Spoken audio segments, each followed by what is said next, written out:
Florentin, un scénario très cruel pour toi. Ouais, un scénario un peu dur sur le final.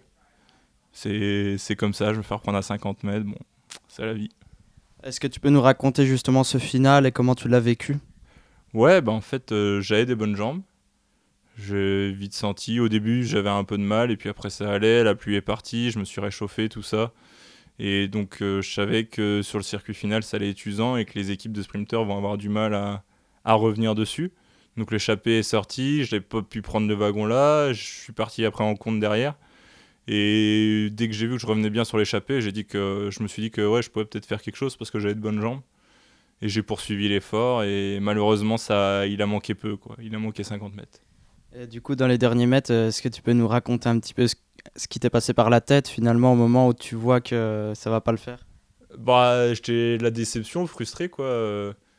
Enfin, j'ai pas réussi à finir ce que je voulais. Alors dans ma tête c'était fou dans ma tête, ça tournait dans tous les sens parce que voilà quoi, ça aurait été un beau numéro et puis bon bah ce coup-ci c'est les sprinters qui gagnent, ça arrive souvent mais c'est comme ça. Tu es resté un petit bout de temps au carafe, c'est ça qui t'a manqué sur ces 50 derniers mètres? Ouais, voilà, ça doit être d'être un peu en carafe. Après, c'est vrai que je pense aussi les mecs dans l'échappée étaient un peu fatigués et ça collaborait plus trop, notamment avec celui de la Dimension Data là, qui collaborait déjà plus. Ensuite, les autres étaient un peu fatigués, donc c'est vrai que là, on a perdu un peu de temps et je pensais que ça aurait roulé un peu mieux que ça dans l'échappée pour perdre moins de temps à ce moment-là. Je pense que là, j'ai perdu pas mal de temps qui peut peut-être me manquer à l'arrivée, quoi. C'est frustrant quand ça se joue sur des détails comme ça. Ouais, c'est frustrant, ça fait suer, quoi. Ça fait suer parce que ça arrive pas tous les jours et quand on a les jambes et que t'arrives pas à conclure, ça fait suer, quoi. Mais ça t'arrive assez souvent en ce moment entre le Loir-et-Cher et aujourd'hui? Ouais, bah là, les jambes sont là, en fait. Je suis en forme et tout.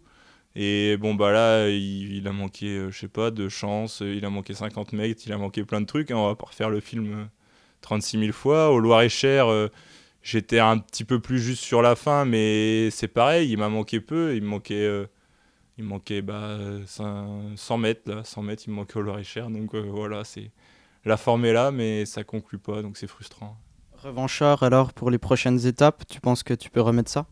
Ouais, il en reste 6, alors j'espère me remettre ça sur au moins une étape et on verra comment ça se passe dans les finales parce que en fait bah, ça va jouer beaucoup là-dessus. On en parlait ce matin, tu me disais que le Loir-et-Cher, c'était soit tout bon, soit tout mauvais. Au final, c'est tout bon. Ouais, c'est tout bon, je suis revenu là avec de la force. Là, c'est vrai que sur une étape de 150 km, bah moi je j'ai pas trop stressé parce que je me suis pas dit ouais, je vais avoir un peu de mal sur la fin. Non non, j'étais vraiment confiant, c'est pour ça que je suis parti libéré.